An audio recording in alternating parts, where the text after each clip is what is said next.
ہم دیں گے اپنے مسیحا دجال کا ساتھ، یہودیوں کا دعویٰ۔ بسم اللہ الرحمن الرحیم۔ دوستو، حدیث کی سبھی کتابوں میں یہ دل کو چھو جانے والا واقعہ ضرور ملتا ہے کہ ایک مشہور صحابی کہ جن کا نام حضرت تمیم الداری تھا، وہ سمندر میں جا کے دجال سے ملے تھے اور دجال نے ان سے 3 نشانیاں پوچھی تھی جو کہ آج ہر طرح سے پوری ہو چکی ہیں۔ حدیث میں آتا ہے کہ مشہور صحابی حضرت تمیم الداری اپنے علاقے سے 30 آدمیوں کے ساتھ ایک ناؤ پر سوار ہو کر مدینہ شریف کی طرف نکلے تاکہ حضور صلی اللہ علیہ وسلم کے ہاتھوں پر اسلام قبول کر سکے۔ وہ صحابی خود فرماتے ہیں کہ ہم 30 آدمی دھیرے دھیرے اپنی ناؤ سے مدینے کی طرف بڑھ رہے تھے، لیکن ایک رات اچانک سمندر میں طوفان آ گیا اور ہماری ناؤ موسم کے حوالے ہو گئی۔ وہ سمندری طوفان اتنا زیادہ خطرناک تھا کہ ہوا جدھر بھی چلتی ہماری ناؤ ادھر کو ہی چلنے لگتی۔ ہمیں اپنی موت سامنے نظر آ رہی تھی۔ سمندر کی لہر کا پانی جب بھی ہماری ناؤ سے آ کر ٹکراتا تو ہمیں یہ خوف رہتا کہ ہماری ناؤ اب موجوں کی لہر میں ہوں گی۔ یہ سب دیکھ کر جینے کی امید ہی نہیں بچی تھی۔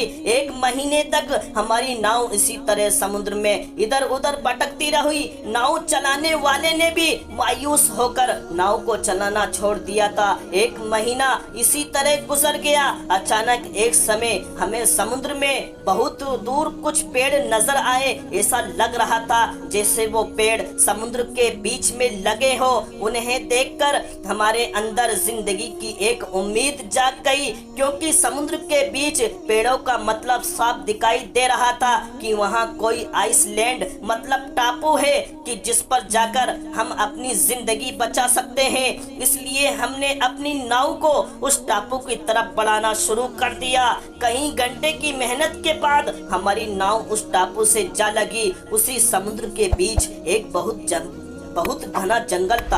ہر طرف بڑے بڑے پیڑ لگے تھے۔ شام ہونے کو قریب تھی، سورج ڈوبنے ہی والا تھا کہ ہم اس سے پہلے ہی اس سمندری ٹاپو کے پاس پہنچ گئے۔ وہ صحابی فرماتے ہیں کہ ابھی ہم سبھی لوگ ناؤ سے اتر ہی رہے تھے کہ اچانک جنگل کی طرف سے ہمیں بڑی عجیب آواز سنائی دینے لگی اور پھر تھوڑی ہی دیر میں ہمارے سامنے ایک بڑا عجیب سا جانور آ کر کھڑا ہو گیا۔ اس کے جسم پر اتنا زیادہ بال تھے کہ سمجھ نہیں آ رہا تھا کہ اس کا چہرہ آگے ہے یا پیچھے۔ اس جانور کو دیکھتے ہی ہم لوگوں نے اس پر لعنت بھیجی۔ ہم سب سہن کر ایک دوسرے کے پاس کھڑے ہو گئے، کیونکہ پہلے ہی ہم سمندری موجوں کا شکار بن چکے تھے اور اب اس جنگل میں ہمارے سامنے ایک نئی مصیبت آ کھڑی تھی۔ وہ عجیب سا ڈراؤنا جانور اچانک ہم انسانوں کی زبان بولتے ہوئے کہنے لگا کہ تم کون ہو اور کہاں سے آئے ہو۔ تو اس جانور کو